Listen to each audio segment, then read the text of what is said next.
I'm so excited to chat with you, Marcus. I have not dived into the adolescent area, and I have a lot of listeners that have adolescents. So I'm really excited to have you here today. Thanks so much, Marcus. Yeah, Carrie, it's wonderful to be here. As well as you have a pre-adolescent coming up on that age. Yeah. I So, do. Yes, I have a oh, 9-year-old son, and he definitely has it in him where he will be swayed into his friendships more than his mom and dad already. So my husband and I are very confused by this whole piece. We saw it even when he was like 6 years old. He would agree or want to believe things his friends say more than his mom and dad. Yeah.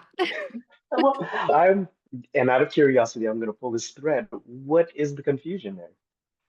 So I think oftentimes he values what friends say more than mom and dad, and he wants to. I think it's probably there's probably a root in there of wanting to be perfect in the eyes of friends and knowing that mom and Hmm. dad will always love him.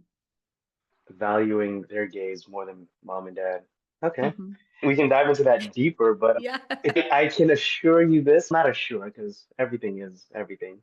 But there's going to be an individuation where he's going to turn away from mom and dad's word and guidance more Mhm. because he's going to become his own self and he's going to actually Mm. explore more. And skepticism actually starts to rise during the adolescence age because they're going to understand their other perspectives and other views. Mm. Now, the work I do, before I even introduce myself, this is not advice, but I'm just giving context. But the work I do is helping parents establish that trust at an early age so that Mm. when they're going through their exploration and so on, they know there's a sound base to come back to. It's going to happen more, just to prepare you more for the more Ooh. confusion that's going to come. Wow. And we always say there's some learning for mom and dad too along the way. It opens up these Heck yeah. pieces, right? And it opens up this piece of mom. Hey, mom, you are not in control, right? Uh, if you follow the conscious parent movement, the idea is that kids are given to us that we might understand ourselves. And I Mhm. believe that's the law of the universe. It's never the thing, it's our relationship to it. So it's Yep. just, okay, what is rising up in me? Yeah. Yeah. Yeah. And I love you mentioned previously when you and I were talking this belief in how these belief systems can really help us to find better versions of ourselves and connect with ourselves. Would you share some of those pieces with us? Sure. I don't know exactly what you're talking about. No, no, we did have a conversation before, but I don't know exactly which piece. But yeah, let's just dive into it. Let's dive into Sure. it. Um, our beliefs come from us finding evidence and examples for things we guess, we're curious about. And then we see things and it's just, oh yeah, that's true. And then we form a belief, right? Mhm. Another way we could say that very simply for a kid, because I used to be a high school teacher as well, grade 12 and grade 9. Cool. And then I taught grade 5, and this is all part of my origin story.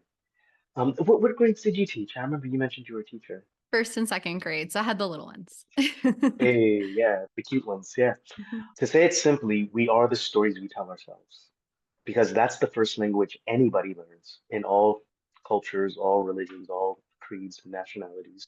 And that's how we form our beliefs. And really, simply, a story is change happens and we give it meaning. Now, if we can jump in and share in that meaning of what that child is forming or what that person is forming, actually, because change is happening. You notice your son pulling away, or sometimes he's moving towards his friends' ideas or whatever. And I just gave you a new meaning or understanding of it. You now have a new story. I'm breaking it down that simple because when we break it down for our kids, I think there's a simple approach to parenting. And I say this as someone who's worked with kids, not as a parent, and I respect the wisdom of Sure. all parents. I never give advice to people. I respect the wisdom that they're going to bring. Yeah. Um, but I've worked with kids for a long time, and I'm going down a rabbit hole now. But back to your point, forming beliefs. It's helping to step into the kid's mind while they're going through change. It creates stress, and just having them understand what it means, Mm. and then respecting their understanding and letting them come forth in it.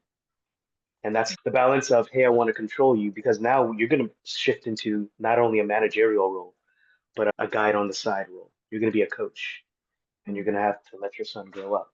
So yeah, I Woo. said a lot there. That is having so much faith in my son, right? That's that transition of being the leader, the caregiver, the nurturer, and taking this transition role into being the coach that you said. Good thing I've been working on doing some coaching, right? Gonna Yeah, have to yeah, yeah. mindset that into my kids. But yeah, I Oh, love that. And for in our family, I feel like this foundation with these mindful tools that we've been working on with my kids, and they've been learning mm, at a community center they go to, and they're in a mm. social and emotional focused school with SEL. project-based Mhm. learning. And they're Hey. yeah, it's oh my gosh. They just went on a camp out last week, and it was amazing because the third and fourth grade teacher he had said, don't carry his stuff in for him. I want him to carry it all from the car. He is in charge. He is leading the show. And my Yeah, school is, I guess they're helping me to become that coach role. They're helping me to yeah. get there. And Are they a micro school? Just I'm just wondering. Are you it's, familiar with concept micro school? I don't think they're a micro school. They're a charter here in Colorado where we're Okay. based. But yeah, we just changed over to it because we needed something different in our lives. Yeah, But yeah, all of awesome. these foundations have been really beneficial to my kids. And you and I had speak briefly about the spiritual piece. Mhm. That's been Yeah. wonderful. Can you tell me So more? yeah, I'll tell you more about that. Just to touch on the social emotional aspect of Yeah. it, which actually ties beautifully or dovetails right into this the spiritual aspect that I think is missing from Yep. the conversation, especially in America. Yes. So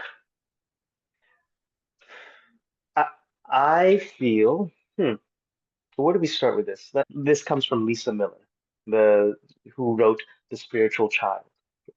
She wrote The Spiritual Brain, and then she wrote another piece of Spiritual Child talking about, I'll give a brief overview of it. It's our birthright. Everybody, I believe, around the world in humans, we are spiritual beings. And what does that even mean? There's a part of our brain that lights up when we experience the transcendent. Now, so many ways to pull this. In positive psychology, there's virtues in action. Have you heard of these? I don't know if I've heard of these ones for positive Okay. psychology. Yeah. Virtues in action are found again in every culture, every faith-based belief, or every ancient and modern. And what they are characteristics of humans whereby we work towards the well being of others or the well being of ourselves. Yep. And one of those characteristics is spirituality or understanding something greater than ourselves. Mhm. This is one aspect of living a meaningful life. And that's one definition of awesomeness, noticing something great and knowing that you're part of the math, right? Yep. Now, you don't have to believe in an organized greater power to do this, right? Oftentimes, that's seen as connection with nature. Another way to see that is connection with organized groups such as a family or your CrossFit gym or your community. Mhm. And the reason I'm saying this like this is because people who identify as agnostic and atheists, Yep. they can jump on. Yeah, the reason it's healthy is because when you notice you're connected to something greater and you're contributing to it, you feel there's a sense of support. And I believe life supports those who support life. And I think that is been uprooted from the American conversation, which is leading Mm. to all this mental health illness and isolation, and we're not tuning our emotions to each other. So that's the beginning of the conversation, right? It's our birthright to understand our connection to something greater. Mm. And religion is the outward organization of that with rituals having rhythm in it. And I use this not tongue in cheek, but I use a very scientific arbitrary rites that we give meaning to. Because from the outside looking in, a lot of these rituals make no sense. However, from the inside looking out, it's just, oh, this is meaningful to me. And I get it. I understand. As a former missionary, I was a missionary myself, and my worldview changed. And I say my understanding of the divine expanded. So there's no animosity towards the church. I get why they do what they do. Yet there eventually is a truth that is between you and your creator, I believe. And I respect all of that. You're a sovereign being working with your creator and you're to create the world you want to live in. Anyhow, if we can teach that to our kids, not teach that, but explore with our kids during that time, There's a natural curiosity, spiritual curiosity in a child at that age where they Mm. start asking questions and they start, hey, what is this? Oftentimes, as parents, caregivers, and teachers in their lives, we dampen those conversations and we're denying them a piece of them that's authentically them that needs to develop. And the reason it needs to develop is because that's going to help that's going to help them deal with struggles later on in the Yes. future. Yes. Yeah. Yeah, we say it's going to develop in them. My 6-year-old asks complicated questions. She asks us all the time, why do things do things? Where did we come from? What is the earth? And just so many questions. Mm. We're seekers. Many of us, especially a lot of these kids that are born nowadays, are seekers early on, very early on. Yeah, yeah. So you're saying as they get into this pre-adolescent and adolescent ages, we're laying down this foundation now. We're helping them to explore and bring in these ideas now so that way we can be in the coach version when they're turning away from us and they're starting to explore things on their own. Let's see what I am saying. I'm saying it's naturally happening, and we don't want to dampen what's naturally occurring in the kid. We're actually cultivating curiosity because what they're trying to do is they're trying to understand this outside world. And again, coming back to the phrase, you are the universe experiencing itself, as they're understanding the outside world, they're understanding themselves too, Yeah. as they're introspective and they're outrospective. Extrospective, you understand. It's worth bringing into the conversation, though, Jonathan Haidt's book, The Anxious Generation. With screens coming around 2020, that's when we notice this uptick in mental health disorders and so on. Yeah. Now, here, and again, this is just my interpretation of all the studies and so on. Hmm. If we say we are the stories we tell ourselves, and we have all these screens around us, people are forming their identities on the opposite sides of screens. Right. And I'm not anti-technology. I love technology. That's how we're connecting now and how I got to read all these books, right? Yeah. But if we don't cultivate their identity, that's where it starts of Hmm. understanding who you are. Know thyself and you'll understand the secrets of gods and men. That's what it says on the Delphi. And back in from ancient times, this is known. If you know yourself, you'll be able to deal with the stressors. But if on the screen and it's going by this story, that story, so much to process, this point of view, that point of view, okay, I'm listening to this influencer, I'm pulled this way, I'm pulled this way. Mm. When that screen closes, who am I? Wow, sorry, I didn't mean to do that. For those listening, fireworks went off because of Macintosh. Who are you? Someone very powerful, Hey, Marcus. I loved it. oh man, Time. but that's the question of life. And we're asked that at every age.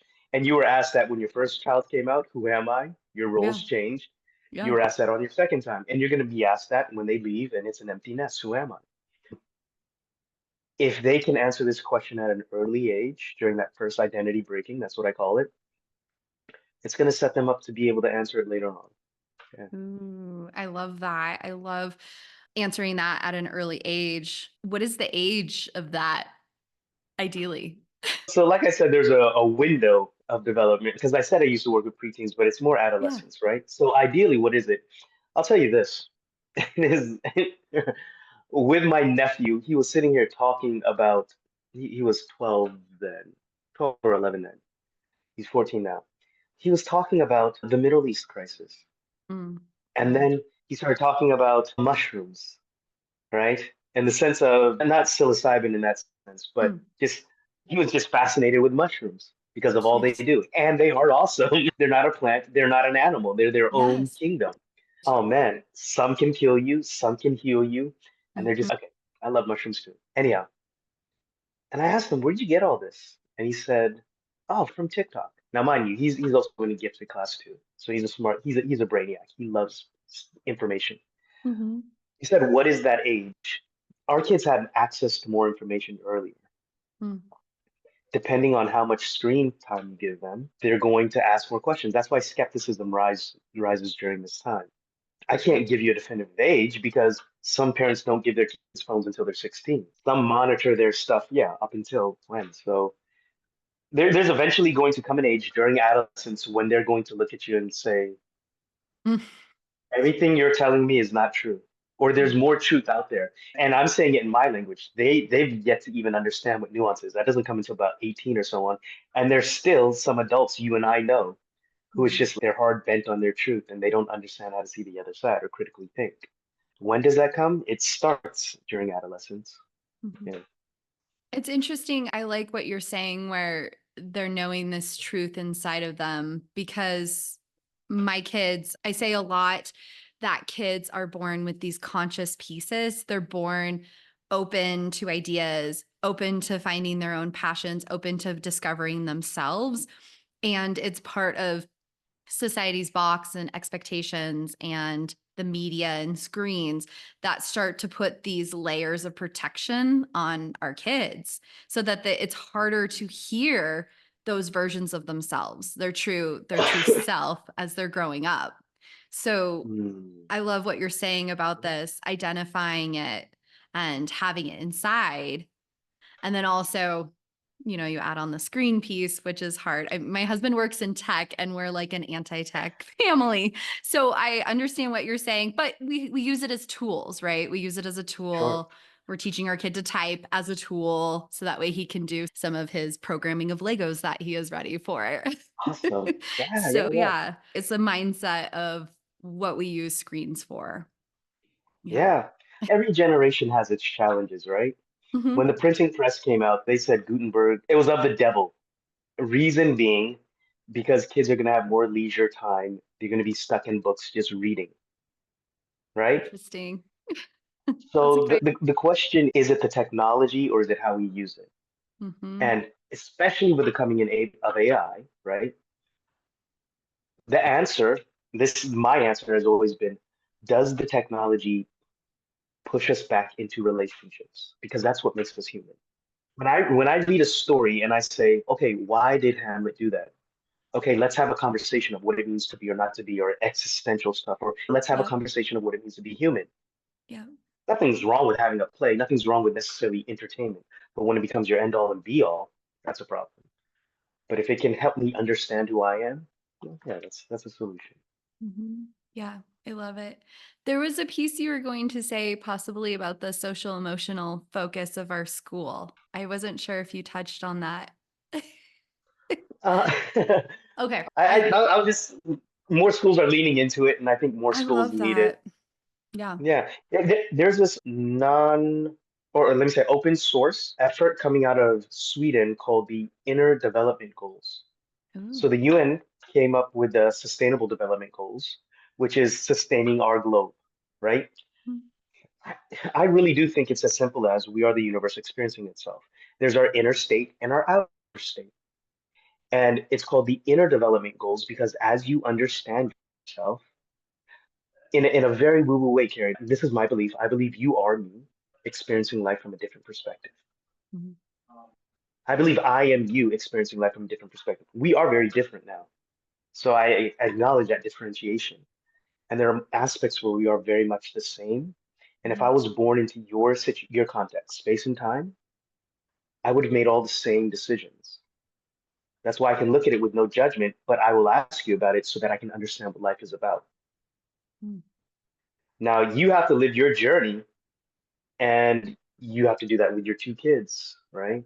mhm, And I really do wish and hope your two kids to be wholesome people when they grow up in this community because they're part of my community. mhm. They're Yeah. eventually going to affect the way I live, how, where they're, I don't know how, but I want you to be well. That's Yeah. basically. And if we all operate from that point of view, I think we can change the narrative around the world. Like you may say I'm a dreamer, but I'm not the only one. Right? Yeah, I love that. We're so interconnected. I think that's a powerful mindset. And if you were raising kids my kids' ages, what would Mm. you say? Or if you could tell anybody with kids my kids' ages, 6 and 9, what would you say? And in what regard? Sorry, that's a broad That's true. question. That's true. Yeah. In your area, as far as raising our kids, like we talked about, helping them to find themselves when they're younger. Yeah. Um, okay. No, I'll go back to when I was in fifth grade. Well, not when I was in fifth grade, but when I was teaching fifth grade. Okay. When I was teaching fifth grade. One, try to be a moral exemplar, living as best as I can. And then when I fall short of my expectations for me, own up to it. And when I say own up to it, say this is not who I want to be. Try to make not try to make it right, and then live differently going forward. And being open with that to them, so they know Mhm. that hey, you can fall on your face. At this age, they have to be more independent. So we have this thing of hey, sounds like a you problem. Okay. And I heard them starting to say to each other rudely. And I was like, whoa, whoa, whoa, hold on. Let's put the brakes on this. What it means is a you problem is you're responsible for solving it. Now, I can support you and I will help you if you ask for it. But I'm saying it's a you problem because I believe you can support it. So who owns the problem, basically? I would, and you know what? I say I would. This is what I did in my classroom because I want to speak from experience. The reason I came out of the classroom is that's a whole different story. But I love people, and I don't love your kids as much as you. Yep. I figure I could leverage this and spread more messages by being a coach. Create an atmosphere or create an environment of respect and appreciation. And I'll tell you exactly where that comes from. John Gottman has the four horsemen of the apocalypse. So you know a Yeah. relationship is going to break up if you see these four things. If you see you can help me out, but it's criticism, contempt, stonewalling, and defensiveness. Nice. Now, contempt is the worst one because contempt says there's no respect and I know more than you. Mm. And that sounds like a teenager. It And what does. no respect means, I'm not looking at you because you don't know my situations and you're always trying to give me advice. And what contempt really does is it wedges. You need two people for a relationship to work. But if one person is, I refuse to be a part of this, it's not going to work. Mhm. The way you counter contempt is creating an atmosphere of respect and appreciation. Now, what does that mean? In the framework that I have, the show framework, essence starts with identity. Be fully you. Like Dolly Parton says, figure out who you are and do that on purpose. There are going to be bumps and bruises as we grow. But in respect and appreciation, it's when you're living into your character, moving towards your goals, I'm going to celebrate you. Mhm. I'm looking, respect means, spec means to see, mean again. I'm going to look at you again. I'm going to see you again. In a religious context, people say the Bible, when King James translated, he said, fear God and give him glory, but respect was translated there. But do you want them to fear you? Do you want them to respect you out of fear? Mm. No, you want them to respect you out of love. If it's just like, that's so awesome, I respect my mom. Yeah. That's a whole other side thing. And appreciation is apprecio, giving price. I taught English. This is why I love etymology. It's great. The Latin So root. yeah, yeah. Mhm. So apprecio means to give value to, or when things that are appreciated, they appreciate. If you can see how somebody is adding value to your life and you make note of that authentically, not giving them, not fluffing them up, but actually saying, yeah, Mhm. this is what I appreciate about you. Yep. They're going to learn to appreciate themselves. The voice with which you speak to children is the voice they eventually learn to speak with themselves. That Mm. means they're going to know their inherent worth. And if they know their worth that they bring into a room, their environment created that inner context. So that's what another thing I would do. And that's what I did do in class. That's wonderful. Thank you so much, Marcus. I have to reiterate, the voice you speak to your children is the voice they're going to hear themselves, because that's a huge piece, right? How many of us are living with the voice that we hear in our heads, the voice we tell, or what we tell ourselves, which we would never tell to other people. We would never maybe talk to other people the way we may hear it in our own head toward ourselves. Yeah, I love that. yeah, yes. Yeah. Boy. You have given us so many things to think about, and I love it so much. Thank you so much for being here with me today, or with our guests, with our It, listeners. it, hey, it was wonderful. We made the moment. And We yeah, did. thank you for sharing your platform. Yeah, thank you. Thank It was you. wonderful. Please remember that the information shared on this podcast is educational in nature and does not constitute licensed mental health advice. If you need such advice, you should speak with a licensed professional about your unique situation. Thanks so much, happy listeners.